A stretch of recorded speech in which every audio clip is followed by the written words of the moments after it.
Marivic! Anong ginagawa mo dito? Pwede bang dito muna ako, ha? Oo naman. May problema ka ba sa bahay niyo? Lagi naman eh. Gusto ko na ngang maglayas sa amin eh. Hindi ko nga lang alam kung paano mamuhay na mag-isa. Gusto mo palang bumukod. Dapat pinag-igihan mo na lang ang pag-aaral mo noon. Hindi sana may maganda kang trabaho ngayon. Noon pa naman eh, wala na akong hilig mag-aral.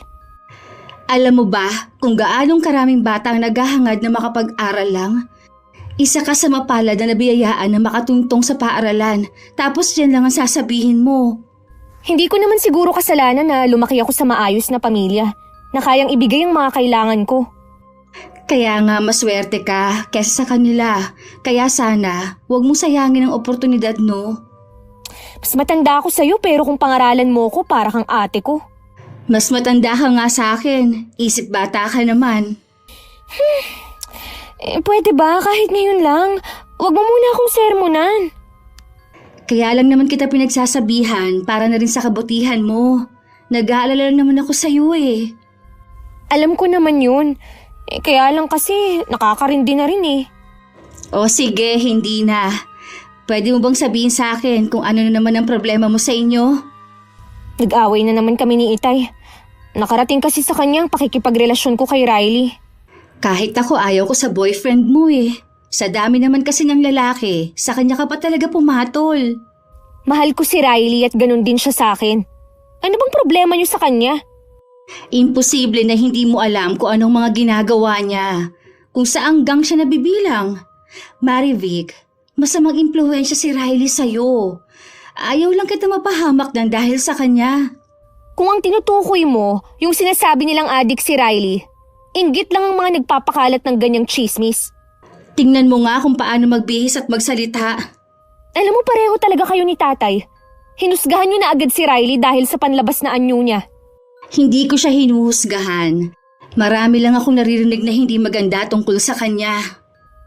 Hindi ka na naman magpapatalo sa akin eh. Ang mabuti pa, wag na natin siyang pag-usapan. Mabuti pa nga.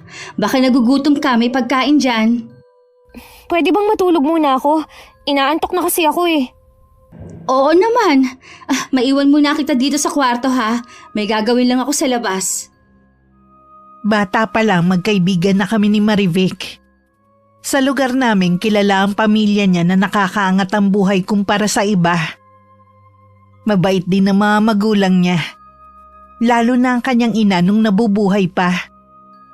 Sa kasalukuyan may bago na ulit asawa ang kanyang ama na si Mang Artemio. Mabait naman ang babae at marunong makisama sa kanila. Sadyang sutil lang ang kaibigan ko. Lola, nandyan na pala kayo. Nagawa ko na po ang inuutos ninyo. Nandito ba ngayon ang kaibigan mong si Marivic?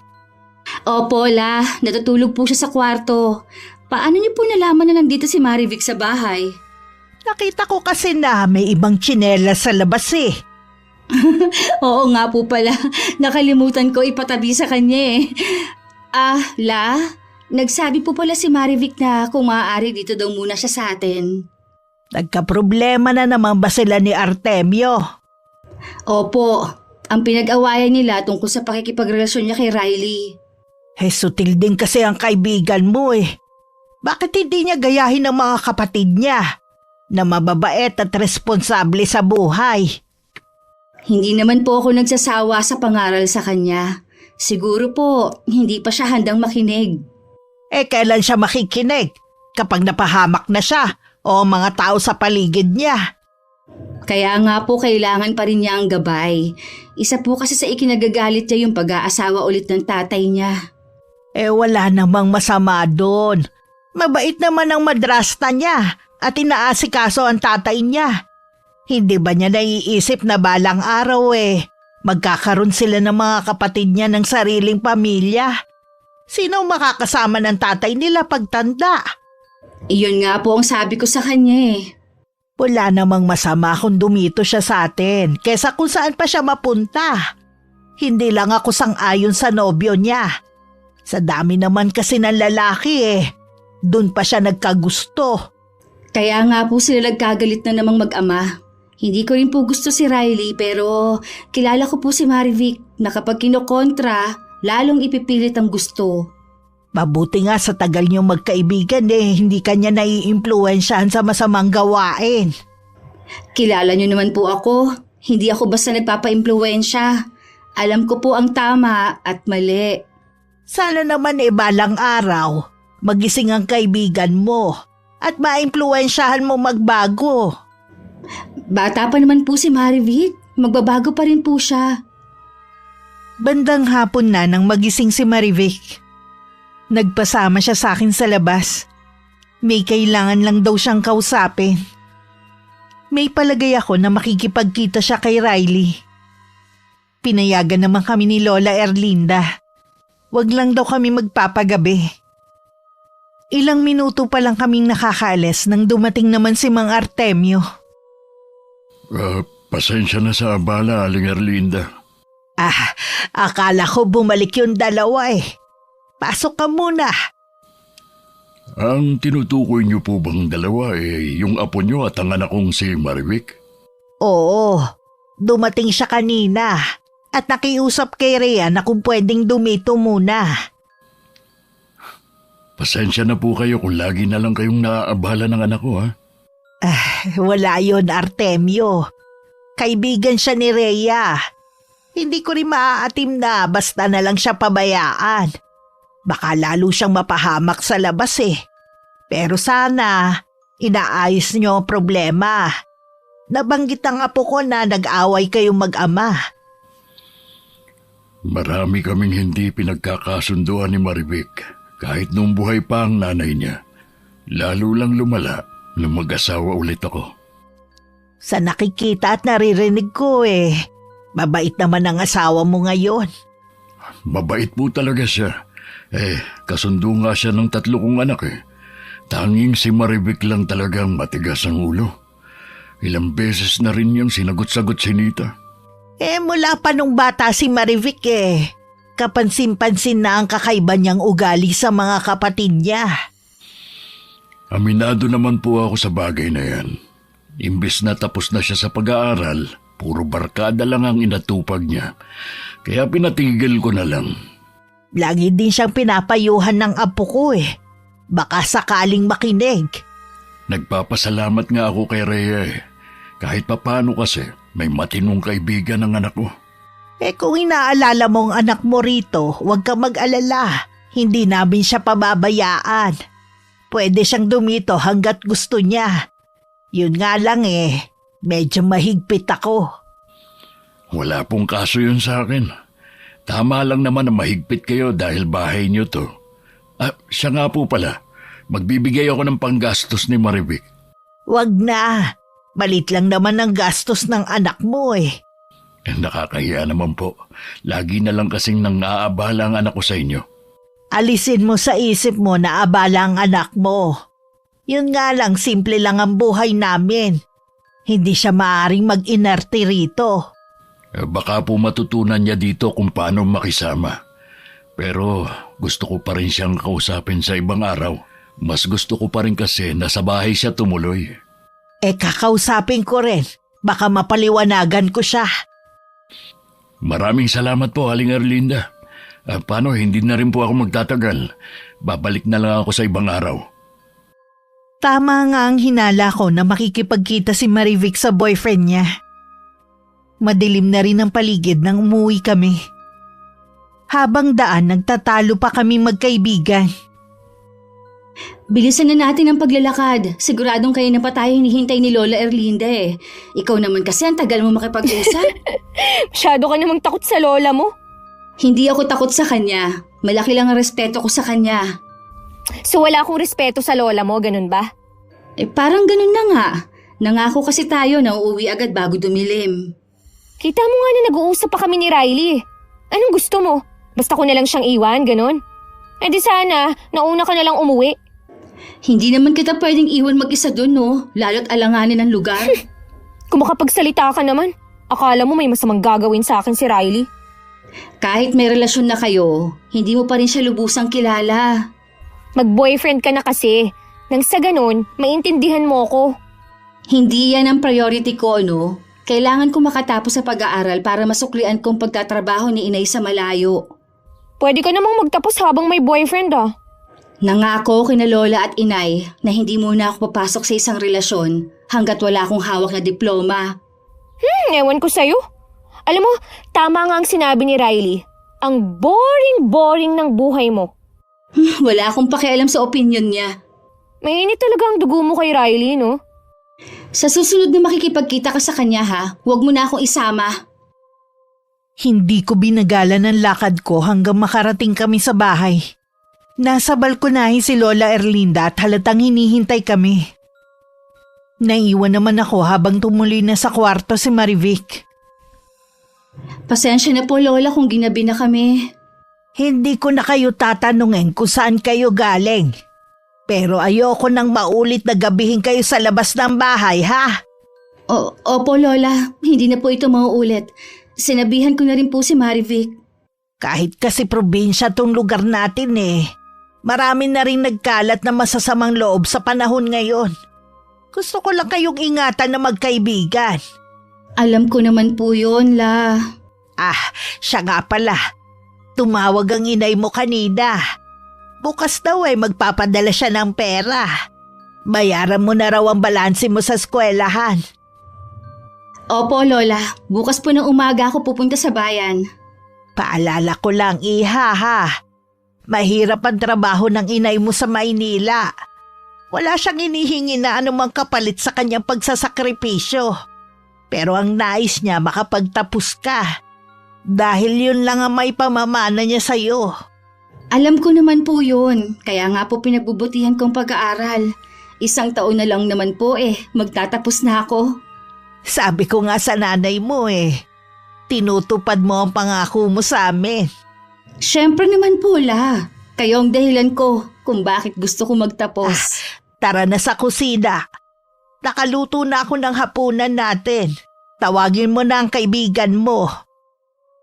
Tinulungan ko muna maghain si Lola Erlinda bago ko tinawag si Marivic. Alanganin pang ang dumulog sa hapagkainan ng kaibigan ko. Siguro nakakaramdam din ng hiya sa lola ko.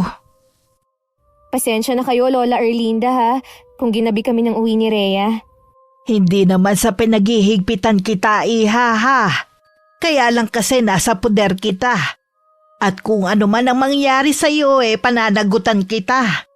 Huwag po kayong mag-alala, hindi na po mauulit. Siya nga pala, galing dito ang itay mo.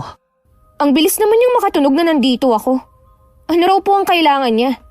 Gusto lang niyang makatiyak na nasa mabuti kang kalagayan.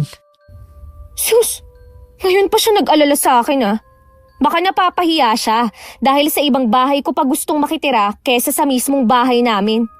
Ano bang dahilan ng galit mo sa iyong ama? Hindi mo ba alam na mapalad ka kumpara sa iba dyan?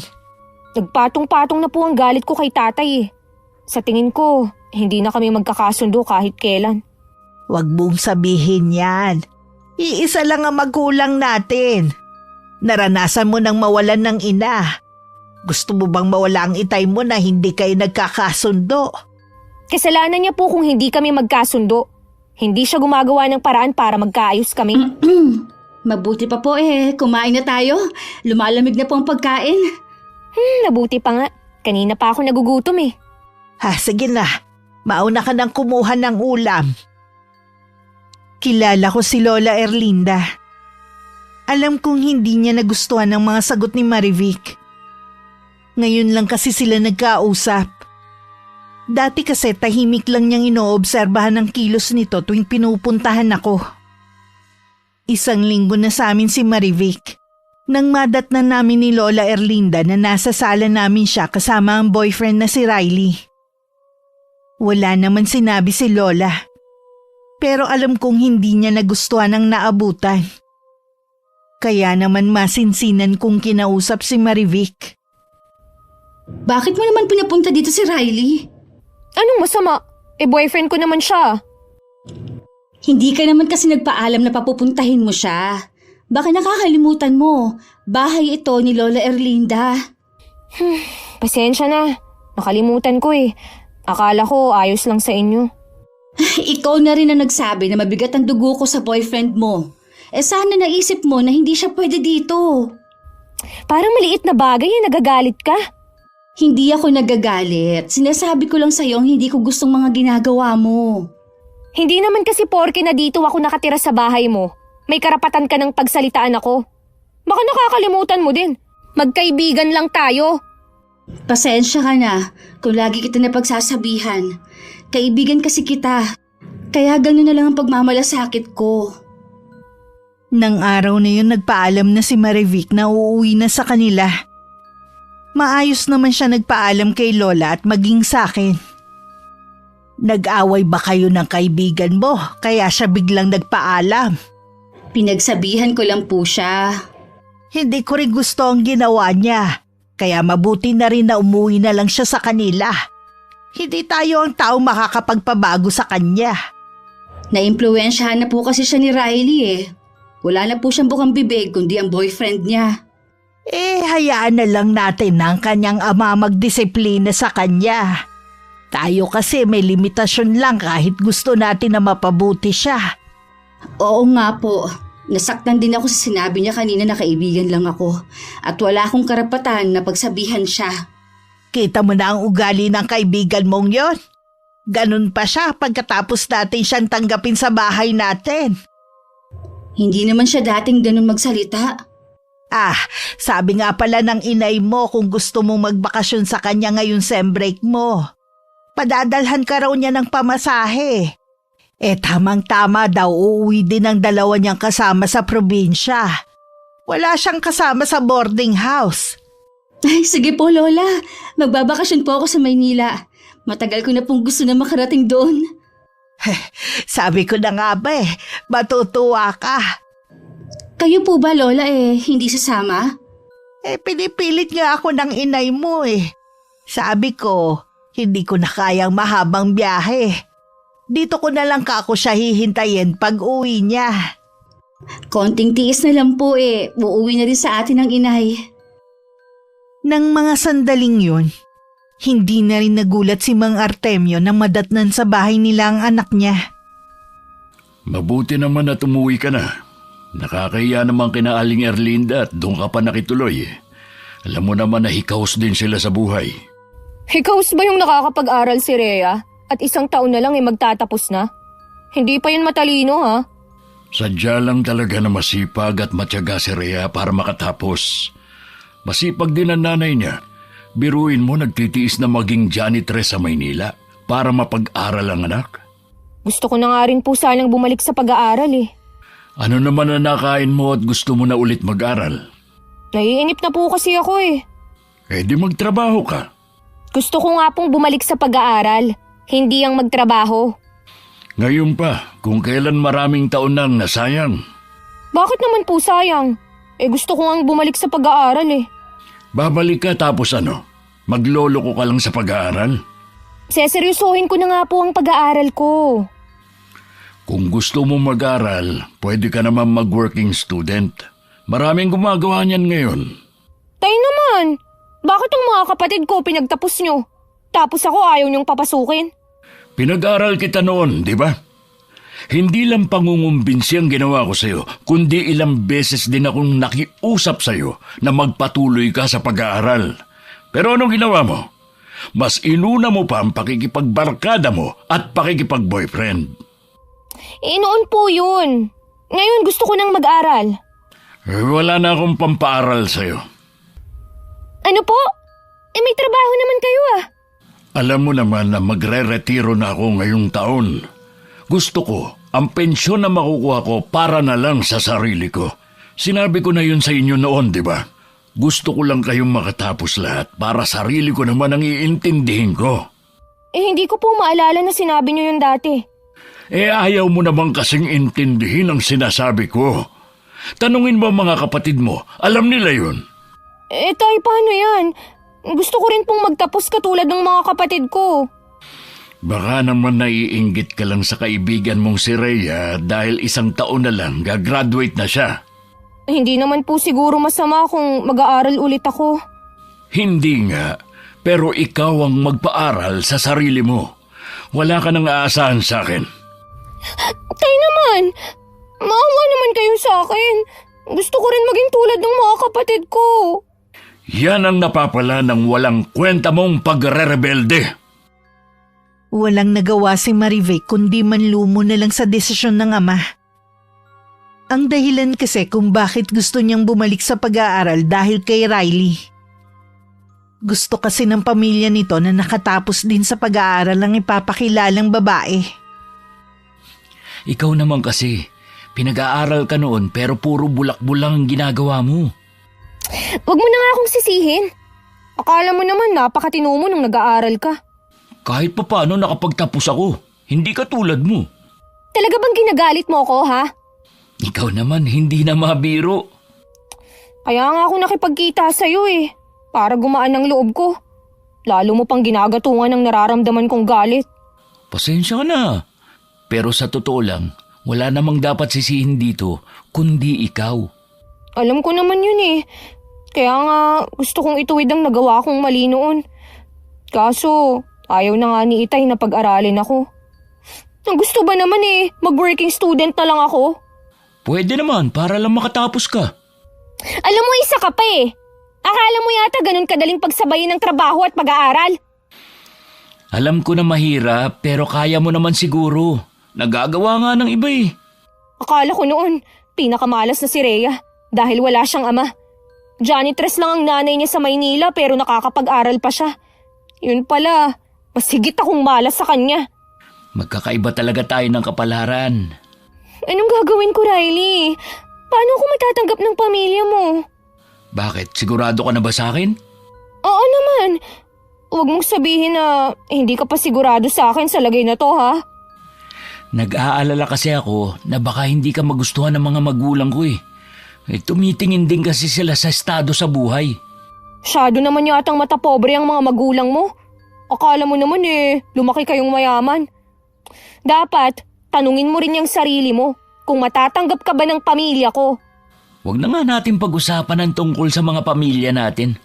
Tayo naman ang magsasama kung sakali Ikaw naman ang nag-umpis Ay, siya nga pala. Bakit hindi ka yata pumupunta sa kaibigan mong si Rhea? Isa pa ang babaeng yun. Akala mo kung sino na. Naiinis kasi ako kapag pinapangaralan ako Akala ko nag-away kayo nang madatnan niya ako sa bahay nila Pinagsabihan naman niya ako, kaya umalis na lang ako ron. Nung nandun ka ba sa bahay nila, wala ka napapansin na kakaiba sa lola niya? Wala naman. Bakit mo naman naitanong? Di ba nasa 80 na ang edad ng matanda? Para kasing ang lakas pa niya sa edad niya. Siguro dahil sa kinakain din. Nung nandun kasi ako, wala nang ibang ulam dun kundi gulay at isda. Pinurga nila ako ng 1 linggo na puro gulay at isda ang ulam. Hindi man lang makahalata na konti lang akong kumain dahil hindi ko gusto ang ulam. Ano naman ang pakialam nila kung ayaw mo ng ulam nila? Nakikitira ka lang naman. Iniisip ko kasi na magiging espesyal ang trato nila sa akin dahil bisita ako. Mabuti hindi nasira ang pagkakaibigan nyo nang dahil sa pagtira mo dun. Mula pagkabata, magkaibigan na kami ni Rhea. Lagi siyang nandyan kapag kailangan ko ng makakausap at masasandalan kapag may problema ako. Sa bagay nga, mukha nga siyang mabait kaya lang katulad ng lola niya, mailap din siya sa tao. Focus kasi yun sa pag-aaral. Ako lang yata ang kaibigan niya Kursunada pa naman siya ng isa kong kaibigan. Kaya lang, nasusupladahan sa kanya Ilang beses daw niyang nginitian. Umiwas lang daw ng tingin. Masyado raw pakipot. Subukan niya kamong ligawan kapag nakatapos na ng pag-aaral. Baka sakaling pansinin na siya. Kaya lang naalala ko, pagkatapos nga pala niyang mag-aral, sa Maynila daw siya mag-a-apply ng trabaho. Mabuti pa siya makakarating sa Maynila. Huwag mong sabihin naiinggit ka sa kaibigan mo. Hindi Magkaibigan kami ni Rhea. Walang dahilan para mainggit ako sa kanya.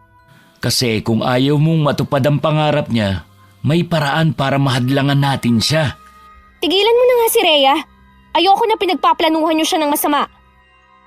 Hindi nagpakita sa akin si Marivic hanggang makaalis ako sa lugar namin para magbakasyon. Sumagi sa isip ko na baka galit siya sa akin. Inalis ko muna sa isip ang alalahanin ko. Gusto ko kasi mag-enjoy sa bakasyon ko. Hindi nga ako nagkamali. Maganda talaga sa Maynila. Nakakamangha ang naglalakihang gusali at mga mall. At ang ingay ng iba't ibang uri ng sasakyan. Alam ko na magiging masaya ang pagtigil ko rito. Ilang araw na ako sa Maynila nang dumalaw si Marivic sa bahay. Labis ang gulat niya nang sabihin ni Lola kung nasan ako. Kailan pa po siya umalis? Mga 3 araw nang nakakalipas. Hindi ba sinabi sa'yo ni Rhea? Hindi pa po kasi kami nagkikita mula nung umalis ako dito sa inyo. Sa inyo ka na ba ulit umuwi? Opo, bumalik na po ako sa bahay namin. Hanggang kailan po si Rhea sa Maynila? Buong bakasyon siya ron. Maganda nga yun para makasama naman niya ang kanyang ina. Kasama nga po niya ang nanay niya. Naiiwan naman po akong mag-isa rito. Kahit naman mag-isa lang ako dito kaya ko naman. Mas matagal ko naman nakakasama ang apo ko kaysa sa nanay niya. Sa bagay nga po. Sige po hindi na rin ako magtatagal. Sige iha, bumalik ka na lang kapag nandito na siya ha. Tatawagan ko rin po siya. Mabuti pa nga, para makumusta mo naman siya. Tipid lang nang umiti si Marivic kay Lola bago naglakad palayo. Sa di kalayuan nakita naman ni Lola na naghihintay si Riley. Nagkibit balikat na lang si Lola at saka pumasok na sa loob ng bahay. Bakit ang bilis mo naman yatang bumalik? Wala naman si Rhea. Nasa Maynila siya, nagbabakasyon. Wow! Sosyal naman pala ang kaibigan mo. Doon pa talaga nagbabakasyon? Mabuti pa siya, nakarating na sa Maynila. Ikaw, malabo ka na makarating doon. Mabubulo ka na sa lugar natin. Pareho lang tayo, no? Akala mo naman may mararating ka sa buhay. Pasalamat ka pa nga pinatulan pa kita. Kahit hindi maganda ang reputasyon mo. Kaya nga bagay tayong dalawa Mabuti pang umuwi na muna ako. Kakausapin ko din si Itay. Kukulitin ko siya na pag-aralin ulit ako sa pasukan. Good luck sa'yo. Sakto nang dumating si Marivic sa kanila, naroon ang ama at ang kanyang madrasta. Tiningnan pa niya ng masama ang babae bago tiningnan ng ama. Tila naramdaman naman ng asawa ng kanyang tatay na parang nakakaistorbo lang siya sa dalawa. Kaya nagpaalam muna na may gagawin sa kusina. Darating pa kaya ang panahon na rerespetuhin mo ang tiyanita mo? Bakit? Hindi ko naman siya inaaway Hindi mo nga siya inaaway, pero lagi namang malamig ang pakitungo mo sa kanya. Tinitignan mo pa rin siya ng matalim. Para yun lang, galit na naman kayo. Wala na talaga akong ginagawang tama sa bahay na to Wala naman talaga. Kahit nung nabubuhay pa ang inay mo, napakatigas na ng ulo mo. Bakit hindi na lang kayo magsama ng boyfriend mo para hindi kung saan-saan lang kayo nagtatagpo? Hindi pa nga kami handa Kaya nga gusto ko munang mag-aral ulit. Ipipilit mo na naman ba ang bagay na yan, ha? Sa gusto ko nga po, Tay Parang hindi niyo ako anak Wala na nga akong pangpaaral sa'yo. Dapat noong kapatapos pero mas ginusto mong magloko sa pag-aaral. Tapos na nga yun, Tay. Bakit kailangan niyo pang balikan? Tigilan mo na ako, Marivic. Kinausap ko na ang Kuya Lester mo. Hahanapan ka na lang niya ng trabaho. Ayoko ngang magtrabaho. Pues, dumiskarte ka kung paano mo mapag-aaral ang sarili mo. Siguro nai-impluwensyahan kayo ng bago niyong asawa, no? Siya ba ang kumokontrol sa inyo, ha? Walang kinalaman si Nita dito kaya wag mo siyang maisali-sali sa usapan natin. Bakit ayaw niyo man lang akong pagbigyan? Dahil matagal na akong sumuko sa'yo. Sa dami ng pagpapahiya mo sa akin, sa paulit-ulit kong pakiusap sa'yo noon, na para din naman sa'yo na makapagtapos ka. Lahat ng yon binaliwala mo. Pasensyahan na lang tayo. Tay naman, nakikiusap naman ako Hindi mo ako madadaan sa pag-iyak mo. Magtrabaho ka na lang para magkaroon ka na sariling pera. Pagsisisihan niyo ang ginawa niyong pagtalikod sa akin! Marivic, bumalik ka rito! Napuno na rin si Marivic sa kanyang ama. Kaya naman tuluyan na siyang nagrebelde.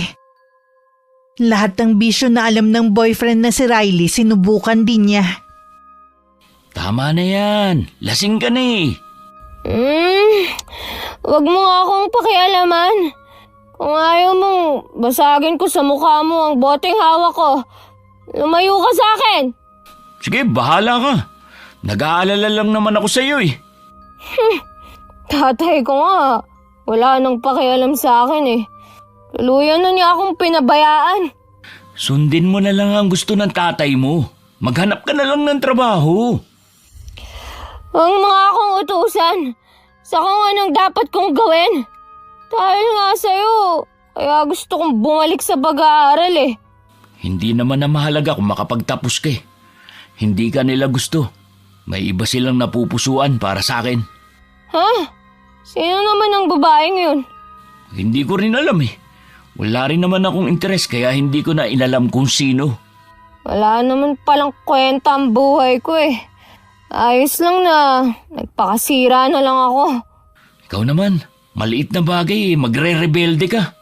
Sabi ko naman sa'yo, ako ang pakikisamahan mo at hindi sila. Kung hindi lang siguro namatay si inay, hindi magkakaganito ang buhay ko. Bakit naman kasi kasama pa siya sa mga na-aksidente noon?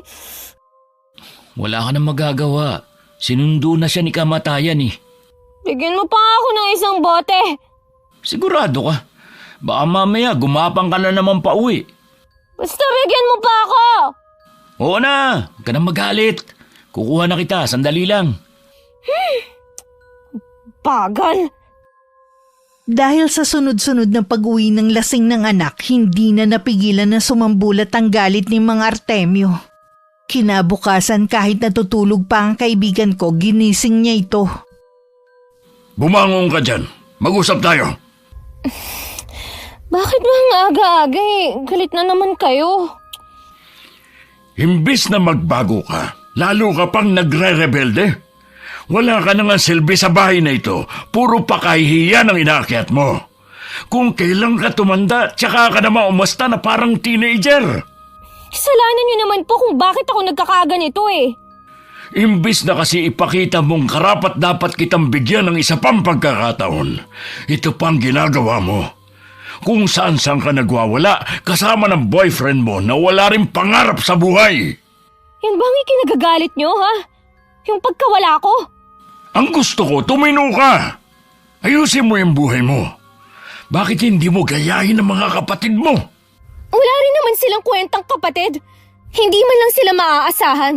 So bakit ko sila gagayahin? Gusto ka naman nilang tulungan, pero ikaw tong matigas. Hindi ko nga gusto ang tulong na gusto nilang ibigay. Sinabi ko nang ayaw ko magtrabaho eh. Yun lang ang tulong na kaya nilang ibigay sa'yo. Kalimutan mo na ang mag-aral. Dahil hindi na yun mangyayari kung hindi ikaw ang tutustos sa sarili mong pag-aaral. Ganun na lang ba talaga ang galit niyo sa akin, ha? Akala niyo ba matutuwa ang inay sa ginagawa niyo to sa akin? Huwag mo nang idamay ang inay mo. Matagal na siyang nananahimik. Sana magkasama na lang kami ni inay na na-aksidente noon. Nakalimutan mo na ba? Ha? Dahil sa'yo, kaya umalis ng araw na yun ng inay mo para sunduin ka. Dahil ilang araw ka nang hindi umuwi. Ikaw ang may kasalanan kung bakit siya na-aksidente. Hindi totoo yan! Mula pa noon, sakit ka na sa ulo dahil sa mga pagre-rebelde kapag hindi na ibibigay ang gusto mo. Huwag mo nang hintayin na mapuno ako sa'yo. Kaya pala lagi kayong galit sa akin. Dahil ako ang sinisisi niyo sa pagkamatay ng inay. Galit ako sa mga ginagawa mo. Alam mo ba kung nasaan ang boyfriend mo, ha? Hayun, nakakulong dahil nahulihan ng droga. Kung lagi kang sasama sa lalaking yon, ganun din ang mangyayari sa'yo. Kailangan pala ako ni Riley. Pupuntahan ko siya. Ang tigas talaga ng ulo mo, Marivic! Bumalik ka rito! Napakuyom na lang ng kamao si Mang Artemio sa biglang pag-alis ng anak. Nang lingunin niya ang asawa na papailing na lang din ang babae sa inasal ni Marivic. Habang nakatanaw sa pag-alis ng anak, nakaramdam si Mang Artemio ng paninikip ng dibdib. Agad naman siyang dinaluhan ng asawa bago pa siya bumagsak sa sahig. Natapos na rin ang pagbabakasyon ko sa Maynila. Tuwang-tuwa si Lola Erlinda sa pagdating ko. Hindi naman ako magkamayaw sa paglalabas ng mga pasalubong ko sa kanya. Nahiya ka sa pagbabakasyon mo sa Maynila ah. Gumanda ka at lalong kuminis ang kutis mo. Talaga la? Medyo mainit nga lang po doon kumpara dito sa atin. Kumusta na pala ang inay mo? Ayos lang naman po siya la. Namimiss na nga raw niya kayo eh. Ako rin naman eh. Sana sa lalong madaling panahon umuwi na siya rito. Huwag po kayo mag-alala. Kapag po nakatapos ako ng pag-aaral, maghahanap po agad ako ng trabaho. Gusto ko na rin po na magpahinga dito sa atin ng inay eh. Ilang buwan na lang naman. Mabilis lang ang pag-usad ng mga araw. Kita mo nga, nandito ka na ulit sa atin. Para nga pong bitin ang pagbabakasyon ko. Talagang gusto mo doon ah. Opo la, doon ko gusto magkatrabaho. Alam ko na matutupad mo ang mga pangarap mo. May iba nga po pala ako. Kumusta po kayo nung wala ako? Pumunta nga pala rito si Marivic, hinahanap ka. Sabi ko nga nasa Maynila ka at nagbabakasyon. May pasalubong din po ako sa kanya. Gusto ko sana siyang tawagan nung nasa Maynila ako eh. Nawala naman sa isip ko. May isa pa nga pala. Inatake sa puso ang ama niya. Po? Kamusta na po si Mang Artemio? Nakalabas na siya ng ospital at nagpapahinga na lang. Sa kanila ko na nga lang siya dinalaw eh. Ano po kaya ang dahilan ng atake niya? Sabi ni Nita, nagtalo raw ng araw na yun na mag-ama. Hindi na daw kasi masikmura ng tatay ang ginagawa ng kaibigan mo. Lalo't nabalitaan na nahuli ng pulis ang boyfriend niya. Totoo pala talaga ang balita na gumagamit ng droga ang Riley na yun at mga kaibigan. Ang tigas din po kasi ng ulo ni Marivic eh. Sinabihan ko na siya dati ng tungkol kay Riley. Noon pa po kasi kalat na ang balitang yan. Pero hindi siya naniniwala. Tingin niya sinisiraan lang ang boyfriend niya ng mga taong naiinggit doon. Wala ko nakikita na kainggit-inggit sa taong yun, no? Ano ba nakita ng kaibigan mo sa kanya? Yun nga din ang paulit-ulit kong tanong sa kanya, la. Mamaya ay dadalawin ko ulit si Artemio. Sasama po ako sa inyo, Lola. Gusto ko rin pong makamusta si Mang Artemio eh. Hindi ka ba magpapahinga muna? Mahaba din ang biyahe mo ah. Hindi naman po ako pagod eh. Mamayang gabi na lang po ako magpapahinga. Iba talaga kapag bata pa. Hindi pa gaano napapagod sa biyahe.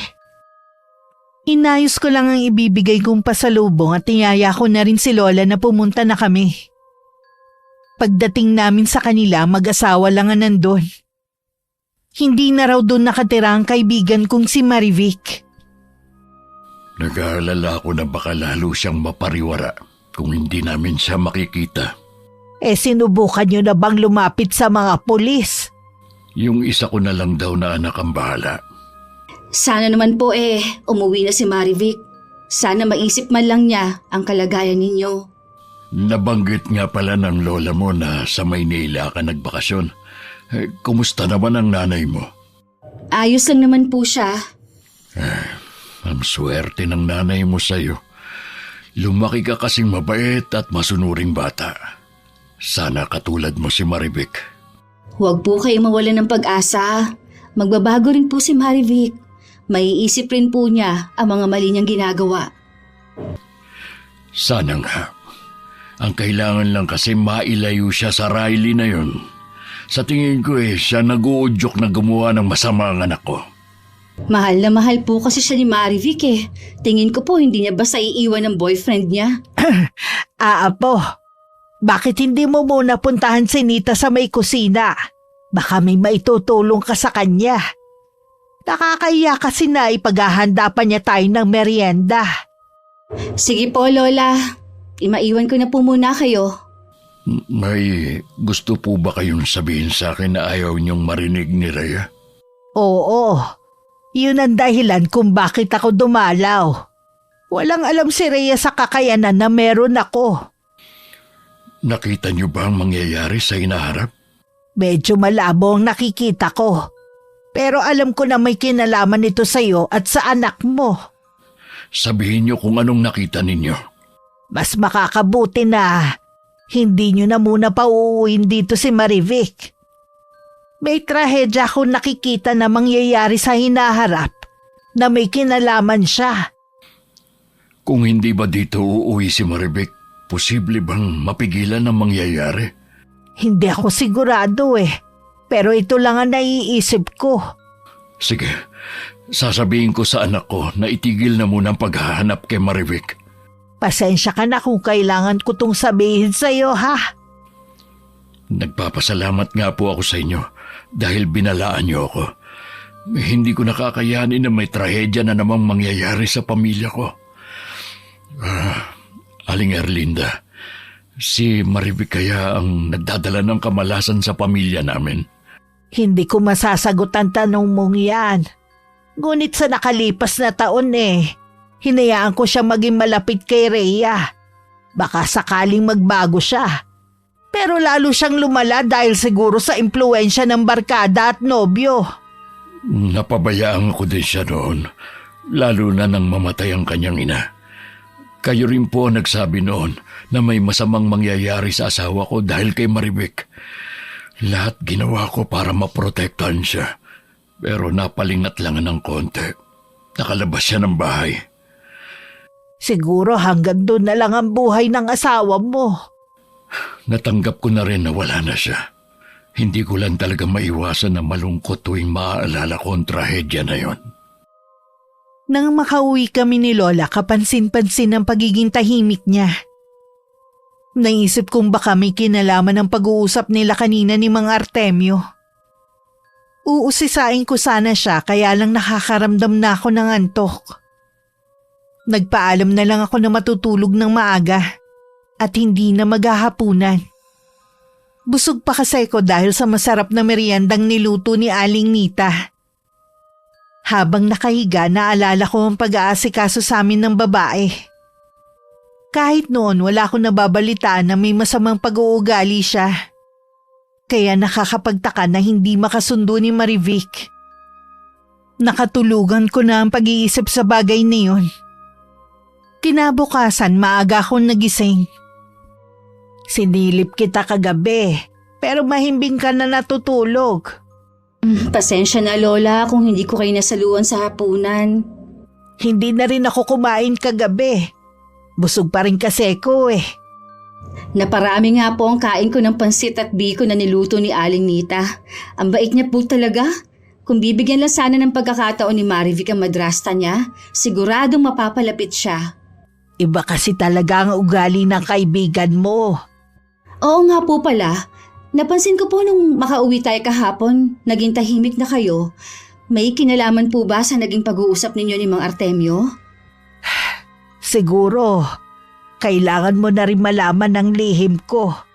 Nasa tamang edad ka na rin naman para maintindihan mo.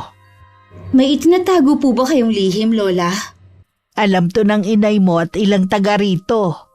Mula pagkabata kakayanan ko na ito.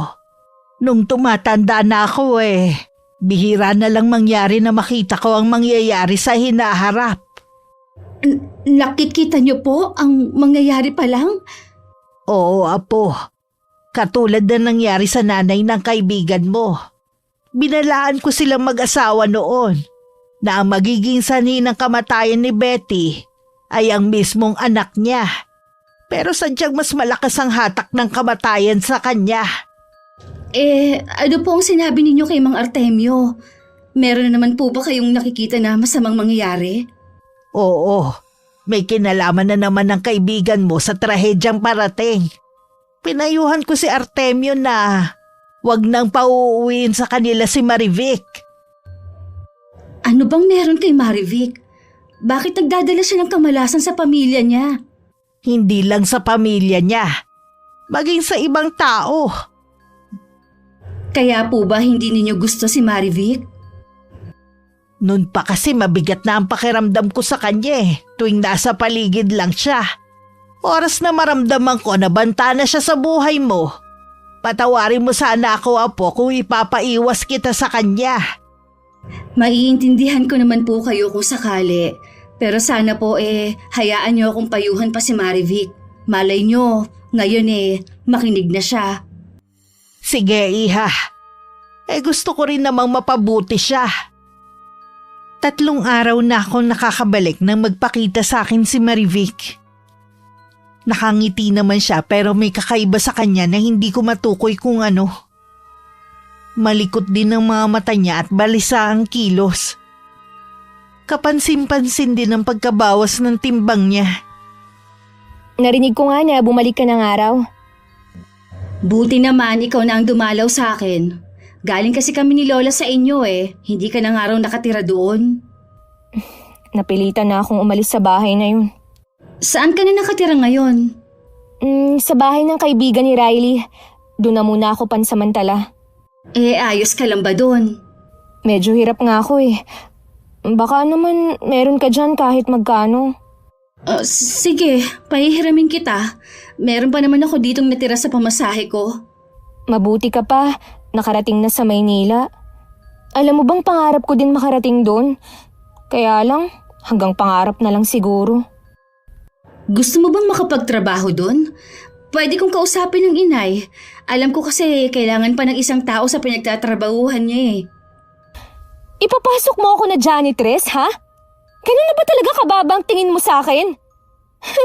Nakatapak ka lang sa Maynila. Tumaas na ang tingin mo sa sarili, Gusto ko lang naman na tulungan ka. Makakarating ka na doon, may trabaho ka pa. Tsaka, baka ito lang ang paraan para makalayo ka kay Riley. Kahit hindi na ako makarating sa Maynila, hindi ko iiwan si Riley. Kailangan mo nang iwan ang lalaking yun. Sinisira ka niya. Tingnan mo nga sarili mo sa salamin. Baka mamaya, pati ikaw gumagamit na rin ng ipinagbabawal na gamot. May katibayan ka ba sa sinasabi mo, ha? Siguro may gusto ka kay Riley, no? Nagkukunwari ka lang na galit sa kanya. Kahit kailan, hindi ko siya magugustuhan. At isa pa, pag-aaral ang priority ko. Oo na. Ipinamukha mo na naman sa akin na ikaw lang ang makakatapos at ako hindi. Sandali lang ako nawala. Ang laki na agad ng ipinagbago mo. Ikaw ang nagbago at hindi ako. Akala ko pa naman, tunay kang kaibigan. Wala ka rin palang ipinagkaiba sa ibang tao. Lahat ng klase ng tulong ibinigay ko sa'yo at payo. Hindi pa rin pala sapat para matawag mong kaibigan. Mula ngayon, hindi na kita kaibigan. Napilitan lang naman akong makipagkaibigan sa'yo kasi nakakaawa ka. Wala kasing gustong makipagkaibigan sa'yo dahil sa weirdo ka na nga, pati lola mo, kinatatakutan. Dahil mukha raw mangkukulam. Nasabi mo na siguro ang lahat ng gusto mong sabihin. Umalis ka na. Marami pa kasi akong gagawin Kahit nasa loob na ako ng bahay, hindi pa rin tumigil sa pagtatalak si Marivic sa labas namin. Hindi niya siguro inaasahang magiging kalmado lang ako kahit nakakagalit na ang mga binibitiwan niyang salita. Nagkulong na lang ako sa kwarto. Lingid sa akin lumabas si Lola sa likod bahay. Narinig niya lahat ang pag-uusap namin ni Marivic. Lola Erlinda, nandyan pala kayo. Ano pa ang ginagawa mo rito, ha? Pagkatapos ng lahat ng ginawang kabutihan ng apo ko sa iyo, ito pa pala ang igaganti mo? May nagawa rin naman po akong kabutihan sa apo niyo Nagkaroon siya ng kaibigan. Kayang mabuhay ng apo ko na walang kaibigan. Umalis ka na, bago pa ako makagawa ng pagsisisihan mo. Bigla na lang nanlaki ang mga mata ni Marivic at napaatras pa ng ilang hakbang bago nagtatakbo palayo. Pagdating sa tinutuluyan niya, nandun na si Riley. Nakita ang pagkainip sa muka sa paghihintay sa kanya. Saan ka ba nagpunta, ha? Kanina pa ako naghihintay sa'yo Galing ako kay Narea. May nangyari ba? Bakit namumutla ka? Totoo nga yata yung usap-usapan tungkol sa lola ni Rhea. Na ano? Namang kukulam ang matandang yun. Sira na yata ang ulo mo eh. Chismis lang yun na pinakalat ng mga magulang ko noon. Malay ko ba na hanggang ngayon marami pa rin na naniniwala. Maniwala ka, Riley. Mangkukulam ang matandang yun. Kanina, habang kausap ko siya, biglang nagbago ang itsura niya. Naging nakakatakot siya. Yun lang. Hanggang ngayon yata may tama ka pa rin eh. Bakit ba ayaw mong maniwala sa akin, ha? Hindi naman kasi kapani-paniwala mga sinasabi mo eh. Sigurado ako sa nakita ko kanina. Kitang-kita sa mga mata niya ang galit. Bakit naman magagalit sa iyo matandang yun? Pinagsalitaan ko kasi ng hindi maganda ang apo niya. Kaya naman pala eh. May napala ka ba sa pagpunta mo sa kanila? Wala nga eh. Hindi na nga niya naiabot yung pasalubong, pati yung hinihiram kong pera. Kahit kailan talaga tanga ka, hindi ka nag-iisip. Ang layo mo talaga sa kaibigan mo. Bakit ba lagi mo nalang pinupuri ang babaeng yun? May gusto ka ba sa kanya, ha? Wala akong gusto sa kaibigan mo. Pansinin lang talaga kasi ang pagkakaiba ninyong dalawa. Oras na malaman ko na may gusto ka kay Rhea, malilintikan ka sa akin. Huwag mo akong binabantaan ha. Syota pa lang kita. Bakit ka nagagalit kung hindi totoo? Ay, Leche, makaalis na nga rito. Kung ano-ano na lang sinasabi mo eh. Maghahanap na lang ako ng ibang kausap. Lagot ka talaga sa akin. Oras na malaman ko na may gusto ka kay Rhea. Kahit ang babaeng yon. Sa kabila ng pagtatalo namin ni Marivic, nag-aalala pa rin ako sa kalagayan niya. Alam kong kailangan niya ng tulong. Wala naman sinasabi si Lola kahit alam niya ang nangyayari sa amin ng kaibigan ko. Dahil desperada na kung saan kukuha ng panggastos si Marivic, napilitan na siyang lumapit sa ama niya. Anong ginagawa mo rito? Tay, kailangan ko kasi ng pere. Totoo ba ang sinasabi ng mga kapatid mo na gumagamit ka raw ng ipinagbabawal na gamot? Yun ang dahilan nila kung bakit tumigil na sila sa pagtulong sa'yo. Hindi po totoo yun, Tay. Hindi ko alam kung saan nila nakuha ang balitang yan. Nakikiusap ako sa'yo. Iwan mo na si Riley. Masama siyang impluensya sa'yo. Hindi ko po magagawa ang hinihiling nyo. Nagmamahalan kami ni Riley. Hanggat hindi mo hinihiwalayan ang lalaking yun, wala kang makukuha sa aking pera. May pagkain dyan. Kumain ka bago umalis. Ano naman ang akala nyo sa akin? Pulubi?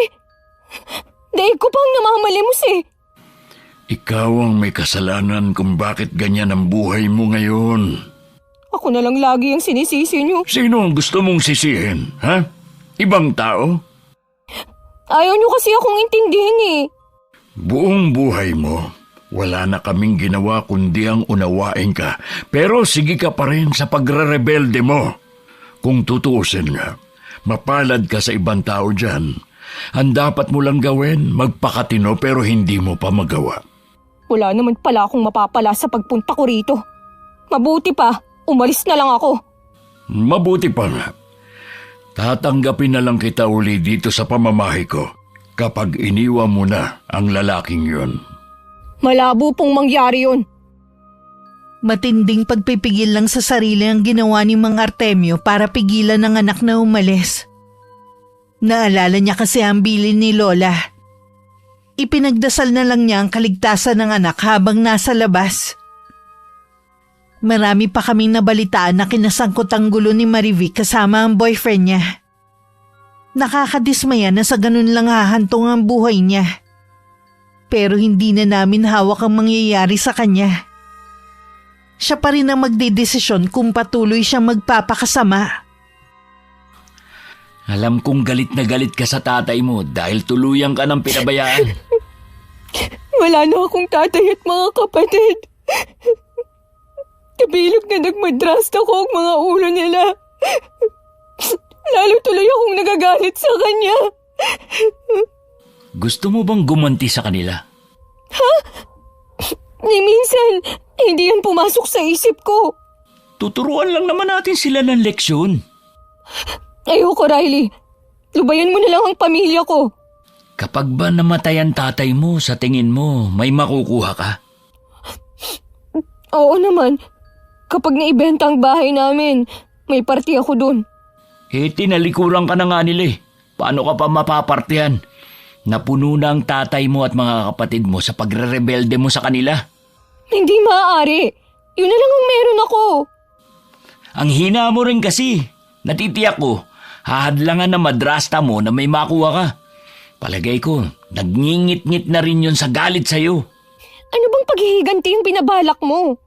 Naisip ko na pasukin ang bahay nyo at kunin ang mga mahalagang bagay. May barilang Itay. Tsak nalalaban yun. Ay di lalabanan ko siya. Hindi naman ako papayag na basta na lang barilin ng tatay mo, no? Di rin ako papayag na saktan mo si Itay.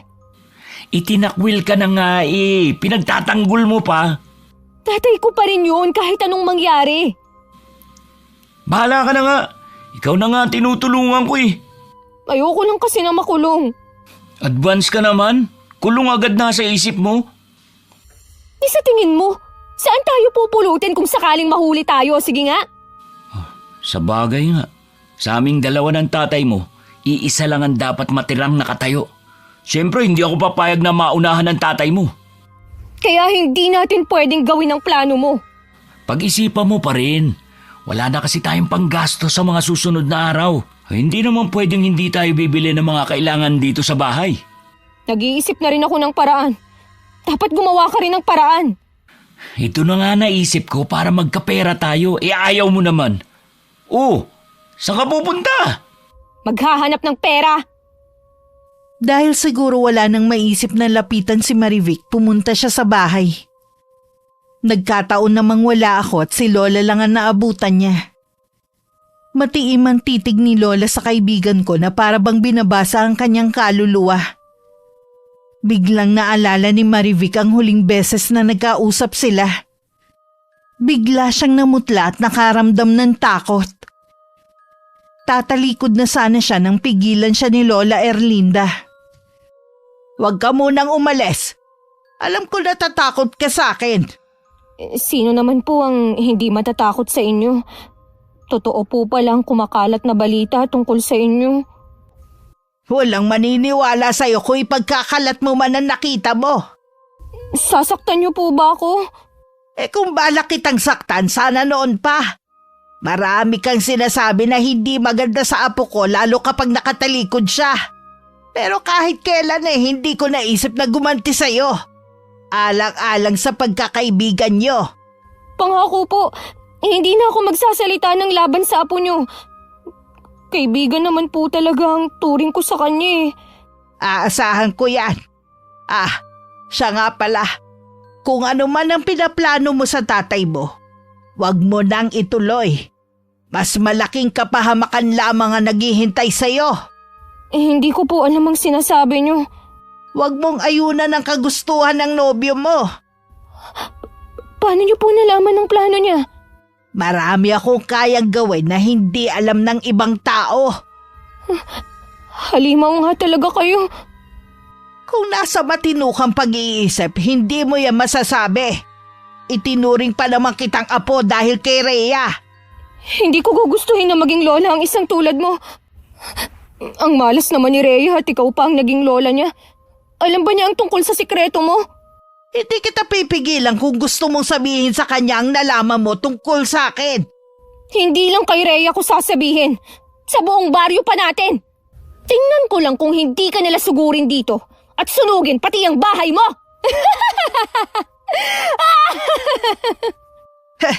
Sinusubukan mo talaga ang pasensya ko.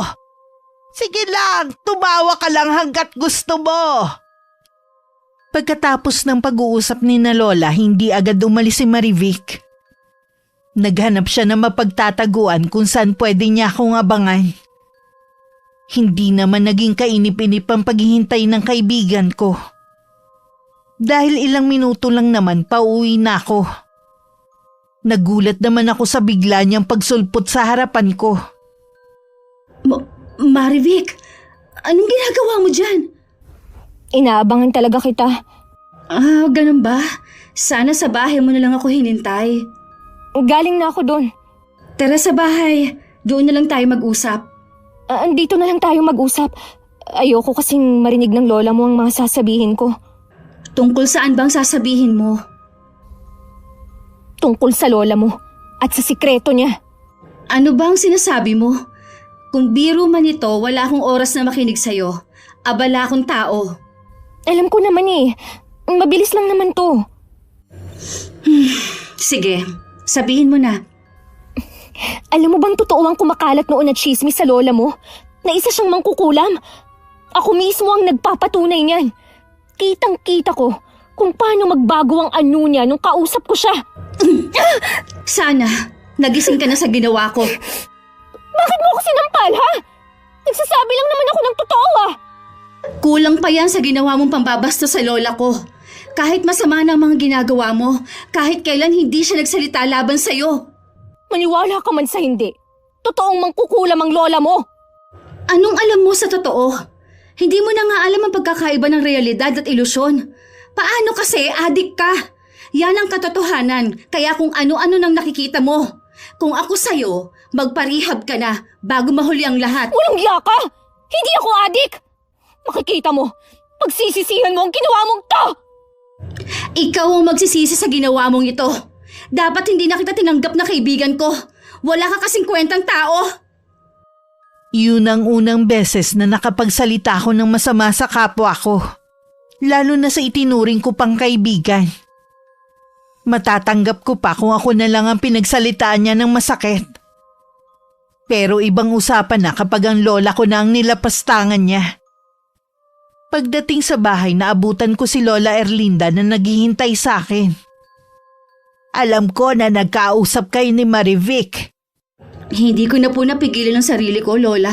Nasampal ko na po siya sa galit ko. Hindi ko hahayaan ng kahit na sino na bastusin kayo at pagsalitaan ng hindi maganda.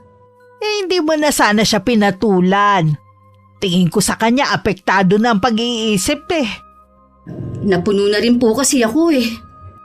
Sana hindi niya guluhin ang pananahimik natin. Matapang lang naman po siya kapag nandyan ang boyfriend niya. May record na po sila sa barangay. Kung gusto nilang dagdagan pa, di pumunta sila dito para manggulo. Sa nangyayari sa kanya, walang dapat sisihin kundi siya lang din. Sinabihan ko siya na magparehab, na lalo niyang ikinagalit. Isuot mo to, Apo. Bracelet? Saan po galing ito? Mula pa yan sa aking ina. Poprotektahan ka niyan sa lahat ng oras. Ibinibigay niyo na po ba ito sa akin? Oo, sa'yo na yan. Kwintas naman ang sa inay mo. Kaya kahit nasa malayo siya hindi ako nag-aalala na baka may masamang mangyari sa kanya. Hindi naman po ako lalayo. Bakit kailangan pong bigyan niyo ako nito? Hindi sa lahat ng oras lagi akong nasa tabi mo. Lalo't pasukan na naman. Mabuti nang suot mo yan. Iingatan ko po ito. Lagi ko po kayong maaalala kapag nakikita ko to. Tara na sa kusina. Naghanda ako ng merienda para sa atin. Alam kong gutom ka pagdating Lingid sa akin, nararamdaman ni Lola ang masamang balak sa akin ni Marivic sa mga susunod na araw. Ang bracelet na binigay niya sa akin ay para maramdaman niya kung nanganganib ang buhay ko. Samantala, nagpupuyos naman ang kalooban ni Marivic na umuwi sa tinutuluyan nila. Lahat ng mahagip ng kamay niya, hinahagis niya at binabato sa pader. Ano ba nangyayari sa'yo, ha? Hindi sa'yo mga gamit na narito. Bababayaran sa atin ng kaibigan ko mga nasira mo. Wala akong pakialam! Huminahon ka nga. Ano ba nangyari sa'yo? Galing ka na naman ba sa tatay mo? Nag-away na naman ba kayo? Si Rhea! Sinampal at ininsulto ako ng babaeng yon! Ha? Talaga? Nagawa niya yun sa'yo? Oo! Magbabayad siya sa ginawa niya sa akin! Hindi ko yun palalampasin! Hoy, anong balak mong gawin? Gaganti ako sa kanya. Tingnan ko lang kung may mukha pa siyang maihaharap sa mga tao pagkatapos ng gagawin ko. Baka magkulong na lang siya sa bahay nila at hindi na lumabas. Kasama ba ako sa binabalak mo? Natural! Isama mo na rin ang mga barkada mo. Parang alam ko na ang maitim mong balak ah. Baka naman magsisi ka pagkatapos. Si Rhea ang magsisisi sa ginawa niya at hindi ako. Sige, dito ka muna. Sasabihan ko lang ang tropa. Tiyak na matutuwa ang mga yon. Ilang araw ba naman na walang ganap? Sige na, puntahan mo na sila. Ilang araw nang laging umuulan sa hapon. Lagi tuloy akong atrasado nang umuwi. Kahit kasi may payong akong dala sa lakas ng ulan, mababasa pa rin ang gamit ko. Yun ang iniiwasan kong mangyari. Nang araw na yun may kinailangan pa akong daanan kaya ginabi na talaga ako. Pagbaba ko sa jeep, napansin ko agad na walang tricycle na nakaparada. Wala ko nagawa kundi ang maglakad na lang. Baka may makasalubong naman ako. Hindi naman nakakatakot maglakad dahil may poste na ng ilaw ang magkabilang daan. Naalala ko nung bata ako, nilalakad lang namin to ng lola dahil nagtitipid kami sa pamasahe. Kaya naman talagang lakarin at hindi nakakatakot. Konti lang naman pati ang parte na walang bahayan. Pagdating naman sa may maisan mga bahayan na. Ha? Sino mga taong yun na lumabas na lang basta sa likod ng poste? Si Marivic ba yun? Sino mga kasama niya?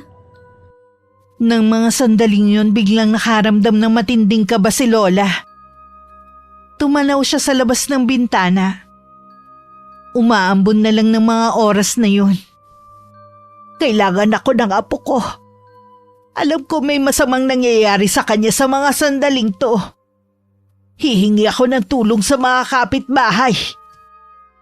Wala nang inaksayang oras si Lola Erlinda.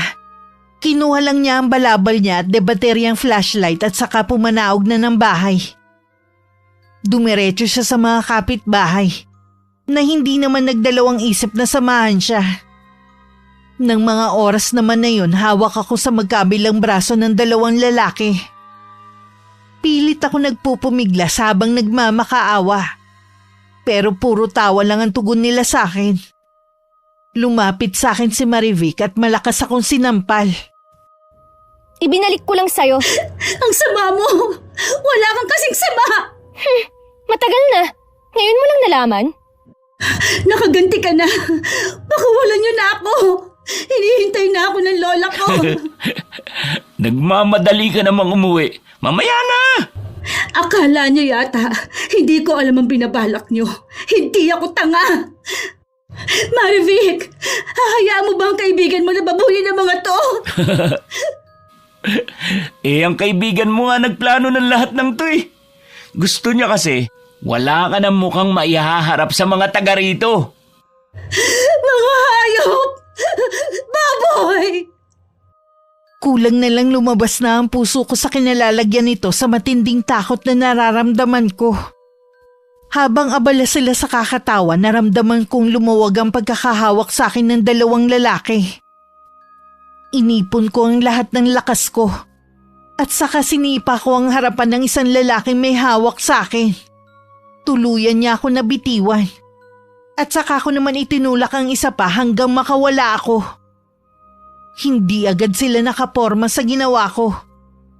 Wala na akong inaksayang oras. Tumakbo na ako sa isang direksyon. Mga bobo! Tatayo na lang ba kayo? Habulin niyo siya! Lagot tayo kapag nakapagsumbong siya! Bilisan niyong habulin! Babae lang yun! Hindi siya basta makakalayo! Napakatanga naman ng mga barkada mo! Huwag ka nang magalit. Hindi naman nila sinasadya eh. Okay lang sana kung nagawa na ninyo ang gusto niyo sa kanya bago siya nakatakas. Wala na sana siyang may pagmamalaki. Oo nga eh. Ang malas naman talaga natin. Ano yun? Ha? Parang may mga taong papunta rito. Di ba malayo na to sa mga bahayan? Ibig sabihin, hinahanap nila si Rhea. Pucha, alis na tayo. Baka mga pulis yan. Bibinggo na naman ako sa mga magulang ko. Oras na mahuli na naman ako. Paano yung apat mong kaibigan? Nahayaan mo na lang ba sila? Wala na tayong magagawa. Kapag ganitong pagkakataon, kanya-kanya na. Dali, umalis na tayo ngayon din. Sige, dito tayo dumaan. Sana lang kapag nahuli sila, hindi nila tayo idamay. Kahit idawit pa nila mga pangalan natin, basta hindi tayo mahuhuli sa akto, pwede nating itanggi ang paratang. Paano kung ituro tayo ni Rhea? Siyempre itatanggi rin natin. Bilisan mo na! Bago pa nakarating sa kinaroroonan ng dalawa sina Lola Erlinda at ang mga kasama niya, mabilis na silang nakatakas sa lugar.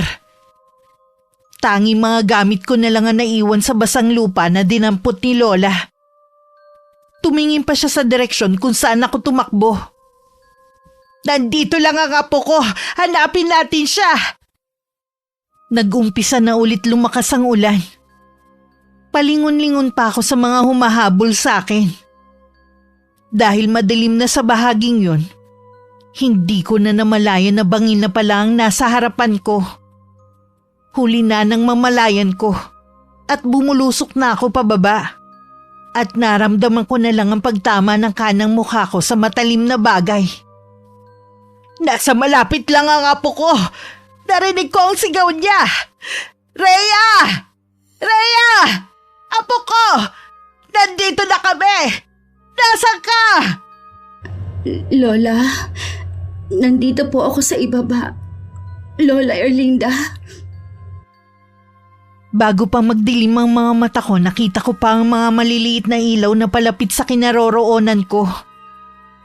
Nagising ako na nasa ospital na ako at nasa tabi ko na si Lola. Bigla ko napaiyak nang maalala ang nangyari sa akin. Tahan na, iha. Ligtas ka na. Nahuli na ang 4 na gustong sumalbahi sa iyo. 4? Nahuli din po ba sina Marivic at Riley? Hindi, iha. Wala sila sa lugar. Si Marivic po ang pasimuno ng lahat. Gusto niya akong gantihan. Hindi sila idinamay ng 4. Huwag kang mag-alala. Kasama natin sila sa sasampahan ng kaso. Lola, bakit po may benda ang kanang pisngi ko? May malalim na sugat ka riyan. Tumama siguro sa matalim na bagay nang mahulog ka sa bangin. Hindi, Lola. Hindi maaari ito. Sira na ang mukha ko. Huwag mo sabihin yan. Huminahon ka lang. Makakasama sa iyo ang labis na pag-iyak. Lola! Sige, ipapaayos natin ang mukha mo. Marami na magagaling na doktor ngayon. Hindi habang buhay sira ang mukha mo. Ang sama nila. Wala akong ginawa kundi kabutihan kay Marivic. Masagit pa sa kapatid ang turing ko sa kanya. Bakit kailangan niyang gawin sa akin ito? Pagbabayarin natin sila sa ginawa nila sa'yo. Mabubulok ang kaibigan mo sa kulungan. Duda ako kung mabibigyan ng hustisya ang nangyari sa akin. Hindi pa babayaan ng pamilya niya si Riley. Tiyak na ililigtas din niya si Marivic. Huwag ka mawalan agad ng pag-asa. Hindi pa nga natin nasusubukan na magsampa ng kaso Ilang kaso na ba ang naisampa kay Riley? Sa dami na, hanggang ngayon nakakalaya pa rin siya. Hayaan na lang po natin lang.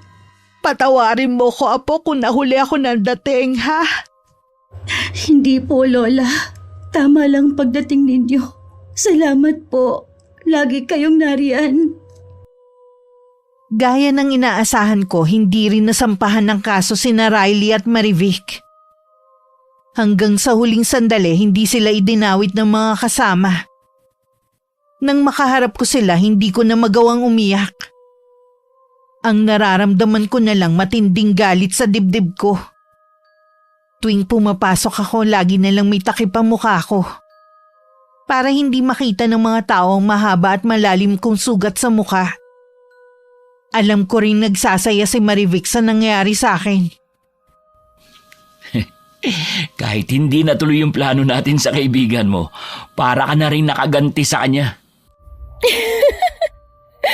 Oo nga. Naging nakakatakot na tuloy ang itsura niya.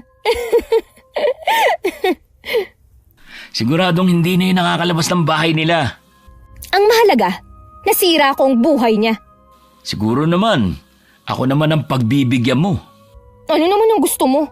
Pumayag ka ng pasukin ng bahay niyo. Huwag ka maglala. Hindi namin sasaktan ang tatay mo. Di ba pinag-usapan na natin ang bagay na yan? Ayoko sa plano mo. Sige, kung hindi ka papayag sa gusto ko, pupuntahan ko na lang ang tatay mo at sasabihin ko sa kanyang ginawa mo kay Rhea. Walang hiya ka talaga kahit kailan. Pareho lang tayong walang hiya. O sige, mangako ka lang na hindi mo sasaktan ang itay ko. Bahala na kayo sa gagawin niyo sa madrasta ko. Huwag kang mag-alala. Hindi namin gagalawin ang tatay mo. Magpapalamig lang muna tayo at saka natin paplanuhin ang gagawin. Bugawin mo nga yung ibon na yan sa bintana. Napapansin ko na tuwing nag-uusap tayo, nandyan yan eh. Pati ba naman walang kamalay-malay na ibon, pinagdidiskitahan mo pa? Nakakatakot tumingin eh. Naintindihan ka yata eh. Lumipad na palayo. Lingid sa dalawang ibon na yun na inutusan ni Lola para bantayan ang kanilang galaw. Mula sa maliit na bolang kristal nakikita at naririnig ni Lola ang kanilang pag-uusap. Hindi man ako nakakaranas ng pangungutya sa ibang tao dahil sa itsura ko. Nalulungkot pa rin ako lalo na kapag tumitingin ako sa salamin. Kumusta ang buong maghapon mo, Apo? Ayos lang po. May exam kami kanina. Tumawag nga pala ang inay mo kanina. Sabi niya meron daw siyang kilalang magaling na doktor na pwedeng mag-opera sa mukha mo. Nang ikwento niya ang sinapit mo, naawa daw yung doktor eh. Kaya sabi libre na lang daw. Kahit anong oras pwede ka nang lumuwas ng Maynila. Talaga po? Bakit hindi ka yata masaya? Ayoko pong umabsent sa klase para lang maipaayos sa mukha ko. Mahalaga po sa akin ang makatapos. Alam ko kasi na nalulungkot at nahihiya ka sa mga taong nakakakita sa iyo. Hindi naman po ako nakakaranas ng pambubuli eh. Puro awa po ang nakikita ko sa mga mukha nila. Di kapag nakagraduate ka na lang, ha? Siguro po, kung pwede pa po yung doktor na gusto mag-opera sa akin. Kapag tumawag ulit ang nanay mo, sasabihin ko sa kanya. Huwag ka na malungkot, Apo ko. Pipilitin ko pong ibalik ang dati kong sigla para po sa inyo. Salamat, Apo. Hindi kasi ko sanay na lagi kang malungkot eh. Bago pa na isagawa ni Marivic at Riley ang plano, ipinaalam na yun ni Lola kay Mang Artemio. Nagpupuyo sa galit ang matandang lalaki.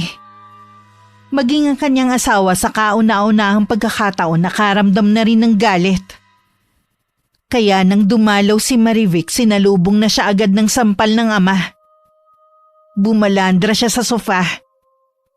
Hawak ang pisnging nasaktan at nagtatakang napatitig na lang. Bakit niyo po ako sinampal? Ano po bang kasalanan ko? Mahitapang ka pa talagang magpakita dito. Hindi ko po kayo naiintindihan, Tay. Nandito lang naman ako para dalawin kayo eh. Alam ko lang balak niyong looban ng bahay na ito. Gusto niyo kaming pagnakawan ng boyfriend mo. Ang kapal na mukha mong gawin yun pagkatapos ng lahat ng ginawa ko sa'yo. Tay, hindi po totoo yan. Huwag ka nang magsinungaling. Umalis ka na rito bago pa ako tumawag ng mga pulis at ipadampot kita. Maniwala po kayo. Hindi ko yun magagawa sa inyo. Sino ba kasi ang naninira sa amin? Wala ka na talagang pag-asang magbago. Sukdulan na talaga ang kasamaan mo. Sarili mong ama? Balak mong pagnakawan? Talaga bang nilamon na ng droga yung utak mo? Ha? Umalis ka na habang kaya ko pang pigilan ang sarili ko. Lumayas ka na! Tungo ang ulo na umalis ng kanilang bahay si Marivic. Nagtataka rin siya kung paano yun nalaman ng kanyang ama. Nagmadali na rin siyang umuwi para ipaalam kay Riley ang pagkakatuklas ng ama sa plano nilang panloloob mamayang gabi. Kahit ang boyfriend hindi makapaniwala sa narinig. Sigurado ako, meron nagsumbong sa tatay mo sa plano natin. Nagulat na nga lang ako na alam niya ang buong detalye. Na para bang naroon siya habang nag-uusap tayo? Malas naman talaga oh. Ayos ka lang ba? Kanina pa kasi masakit yung lalamunan ko eh. Uminom ka na ba ng gamot? Oo, kanina pa. Kaya lang, hindi naman tumatalab sa akin. Ibibili na lang kita ng ibang gamot, yung antibiotic. Ay, hihiga na nga muna ako. Lalong sumama pakiramdam ko sa binalita mo eh. Binantayan na lang ni Marivic si Riley. Hindi siya umalis sa tabi nito kaya kita niya ang matinding paghihirap ng boyfriend. Sumusuka na siya ng dugo na may kasamang mga uod. Halos lumuwa na rin ang mga mata nito sa matinding ubo. Ano kayang nangyayari sa'yo? Bakit may mga uod na kasama ang suka mo? Hindi ko alam. May palagay ako na hindi pang karaniwan ang sakit ko. Inutusan ko ang mga kaibigan mo na humiram ng sasakyan para madala ka na namin sa ospital. Kaya lang hanggang ngayon, hindi pa rin sila bumabalik eh. Hindi doktor ang kayang gumamot sa akin, kundi albularyo. Ha? Wala naman akong alam na albularyo. Tama, ang lola ni Rhea. Alam ko nanggagamot yun dati eh. Yun din ang alam ko. Wala ka na bang ibang kilala? Imposible kasi na tulungan tayo ng matandang yun pagkatapos ng mga ginawa natin sa apo niya. Oo nga, pero gusto ko pang mabuhay. Anong gagawin natin? Kanino tayo hihingi ng tulong? Buong gabing binantayan ni Marivic ang binata. Ipinaalam na rin niya sa pamilya ang nangyayari sa boyfriend. Kinailangan na rin nilang itali si Riley. Dahil nagwawala at sumisigaw sa matinding sakit na nararamdaman. May mga lumabas na rin na latay sa katawan nito na parang hagupit mula sa latigo. Nang mga oras na yon habang umuusal ng dasal, panay palo naman ni Lola gamit ang maliit na patpat sa litrato ni Riley. Magdusa ka hanggang ikaw na mismo ang humiling ng kamatayan mo. Walang salita ang pwedeng maglarawan ng sakit na nararamdaman mo. Ikaw naman ang isusunod ko, Marivic. Bago magbukang liwayway, binawian na ng buhay si Riley. Kalunos-lunos ang sinapit ng kanyang katawan. Hindi nila maipaliwanag kung bakit nagkabali-bali ang buto nito. Tanging pagpupumiglas lang naman ang ginawa niya. Nang sumunod na araw, si Marivic naman ang nakaramdam ng kakaiba sa katawan. Sa takot na matulad kay Riley, napilitan siyang umuwi sa bahay nila. Ayoko pong matulad kay Riley, Tay. Tatanggapin ka pa rin namin sa bahay na ito. Pero sana, magbago ka na at humingi ka ng kapatawaran sa mga taong nagawan mo ng kasalanan. Gagawin ko po yun. Basta wag niyo lang po akong pabayaan. Ano ba ang nararamdaman mo? Ang balat ko po, Tay. Tinabuhan ng mga pigsa. Sabay-sabay po yung kumikirot. Magpapahanap ako ng albularyo. Si Aling Erlinda sana, kaya lang matindi ang galit niya sa'yo. Hindi ako sigurado kung pagagalingin ka niya. Sana mapatawad nila akong maglola. Walang dapat sisihin sa nangyayari sa akin, kundi ako rin. Susubukan ko pa rin lumapit sa kanya. Baka sakaling mapagbigyan niya ako. Salamat po, Tay. Patawarin niyo rin po ako sa mga nagawa kong kasalanan sa inyo ni Tia Nita. Walang magulang ang kayang tiisin ng anak, kahit gaano man karebelde ito. Gusto rin sanang kasing sakit ng naranasan ni Riley ang gawin niya kay Marivic. Pero naiisip ni Lola si Mang Artemio at pati ako. Alam kasi niyang malulungkot din ako kapag may masamang nangyari sa kaibigan ko. Binigyan na lang niya ng malubhang sakit si Marivic para makapagsisito sa mga nagawang kasalanan. Mula nga noon nagkulong na lang sa kanilang bahay ang dati kong kaibigan. Hanggang makatapos ako na may mataas na karangalan. Nang araw na yun luluwas kami ni Lola sa Maynila. Ipapaayos ko ang nasira kong mukha at doon na rin magtatrabaho. Umalis na pala papuntang Maynila ang maglola. Doon kasi magpapa-opera si Rhea ng mukha niya. Doon na rin daw maghahanap ng trabaho, sabi ng lola niya. Nakausap ko kasi bago sila umalis. Ang swerte naman ni Rhea. Natupad na ang pangarap niya. Hindi na siguro sila babalik dito. Ang babalik na lang ay si Aling Erlinda at ang anak niya. Pero baka daw matagalan pa. Hindi man lang ako nakahingi ng kapatawaran sa kanilang maglola bago sila umalis. Sinabi ko naman na nagsisisi ka na sa mga ginawa mo. Pinatawad ka na nila. Ito nga't may ibinigay para sa iyo si Aling Erlinda. Langis daw ito para gumaling ka na. Ang bait talaga nila. Kapag gumaling po ko, aayusin ko na ang buhay ko. Makalipas nga ang ilang buwan, tuluyan nang gumaling si Marivic. Bumalik ulit siya sa pag-aaral. Sa tulong ng ama at mga kapatid niya. Sa pagkakataong yun, pinatunayan niya sa pamilya na karapat-dapat siya sa isa pang pagkakataon na ibinigay nila sa kanya. Wakas,